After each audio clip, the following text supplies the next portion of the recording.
Kabla hapo, naomba kutoa taarifa kuwa matokeo haya yamethibitishwa na Mheshimiwa Jacqueline Msongozi kutoka kambi ya walio wengi na Mheshimiwa Agnesta Kaiser kutoka kambi ya walio wachache. Mheshimiwa Spika, matokeo ni kama ifuatavyo: idadi ya kura za hapana 0,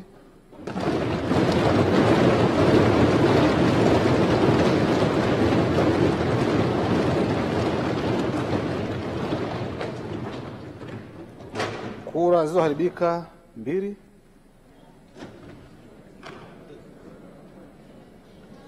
kura za ndio 369,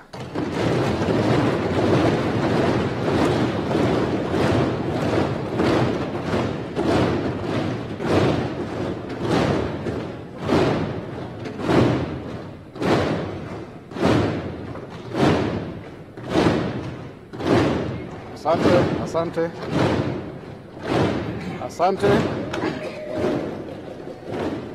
Na hii inafanya idadi ya kura zote zilizopigwa kuwa 371.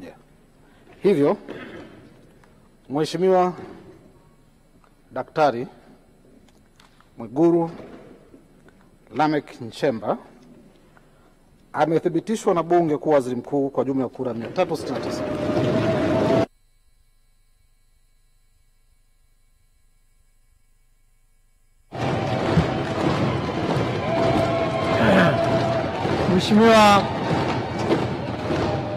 Mheshimiwa Mwigulu, karibu tutoe shukrani, na ukimaliza kaa kwenye kiti chako rasmi.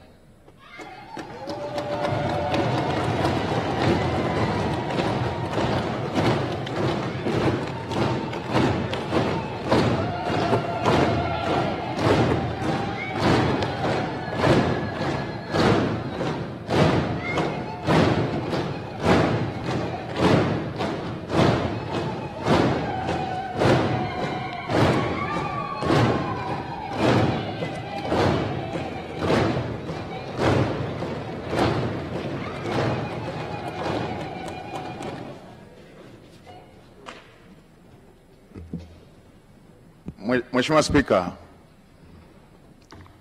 awali ya yote nianze kwa kumshukuru Mungu kwa ruzuku ya uhai na kutukutanisha katika bunge la 13.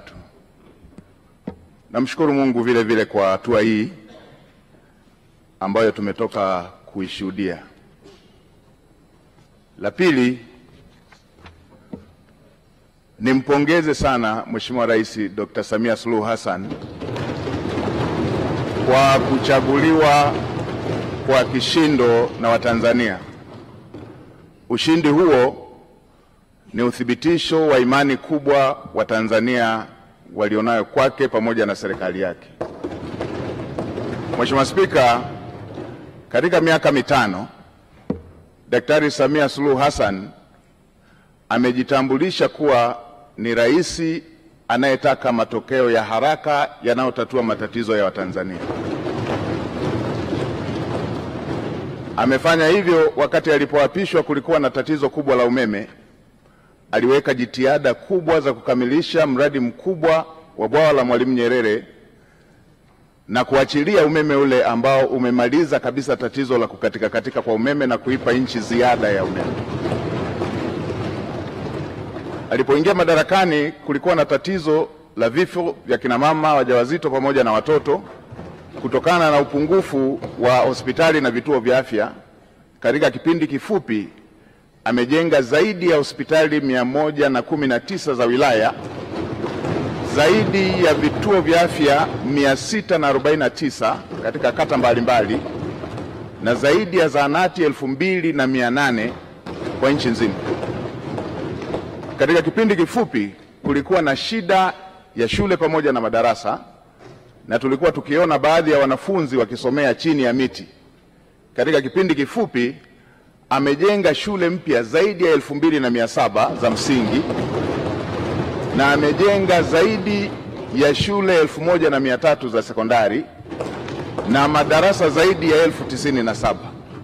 Hivyo hivyo katika sekta zingine ikiwemo kununua CT scan hospitali zote za mikoa MRI kwenye hospitali zote za kanda, pamoja na kununua mitambo ya kuchimbia maji kwenye kila mkoa na kila ukanda. Hiki ndicho kilichowafanya Watanzania wamchague kwa wingi, na nimetaja tu kwa uchache. Mheshimiwa Spika, nitumie fursa hii kumshukuru sana Mheshimiwa Rais kwa imani hii kubwa. Natambua imani hii si kubwa tu kwake, bali ni dhamana kubwa kwa Watanzania kwa kunipendekeza katika bunge lako tukufu kushika nafasi ya Waziri Mkuu wa Jamhuri ya Muungano wa Tanzania. Natambua uzito wa majukumu haya pamoja na matarajio yake pamoja na matarajio ya Watanzania. Nitafanya kazi kwa bidii, kwa uaminifu na jitihada kubwa kuweza kukidhi matarajio hayo. Mheshimiwa Spika, nitumie fursa hii pia kumpongeza Dr. Emmanuel Nchimbi kwa kuaminiwa na kuchaguliwa na Watanzania kuwa makamu wa rais. Tuna imani na utendaji wake na tunaamini kwamba atamsaidia Mheshimiwa Rais katika kutekeleza majukumu yake.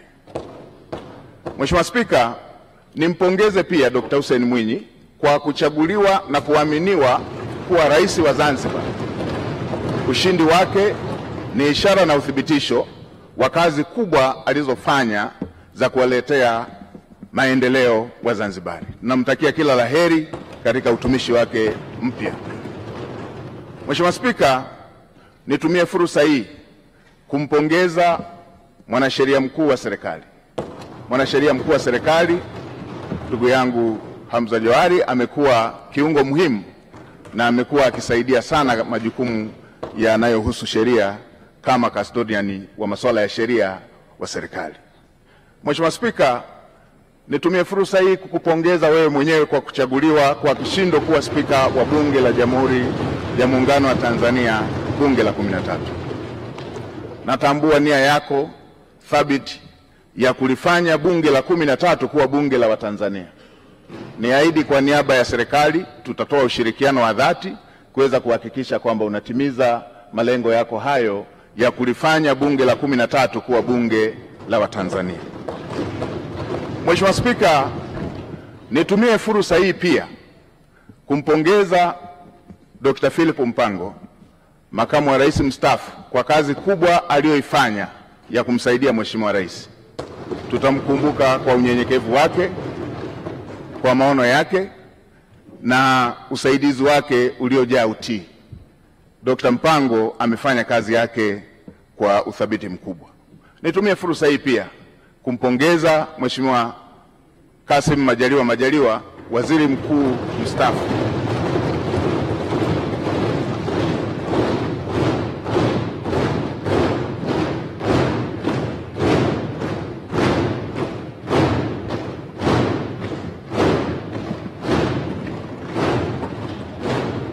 Nimpongeze Mheshimiwa Kassim Majaliwa, waziri mkuu mstaafu, kwa kazi kubwa aliyoifanya bila kuchoka ya ufuatiliaji wa miradi, ya ufuatiliaji wa shughuli za serikali, kwa unyenyekevu wake, kwa uadilifu wake na kazi kubwa ambayo amefanya kwa taifa letu. Naamini kila Mtanzania anatambua jitihada alizofanya katika kumsaidia Mheshimiwa Rais. Mheshimiwa Spika, baada ya maneno hayo ya utangulizi, niruhusu niseme nawashukuru sana waheshimiwa wabunge kwa imani hii kubwa mliofanya ya kuthibitisha jina langu. Asanteni sana. Mmenipa faraja na mmenipa deni kwa imani hiyo kubwa mlionipatia. Niwaahidi tutashirikiana nanyi, serikali itashirikiana nanyi, itapokea maoni yenu, itapokea hoja zenu, tutawasikiliza. Na Mheshimiwa Spika, niseme tutawasikiliza bila ubaguzi, hata walio wachache watakuwa na fursa sawa, kwa sababu bunge lako ni bunge moja. Mheshimiwa Spika, baada ya maneno hayo ya utangulizi, niseme tu tuko na kazi kubwa mbele yetu. Natambua ukubwa wa kazi iliyo mbele yetu. Kazi kubwa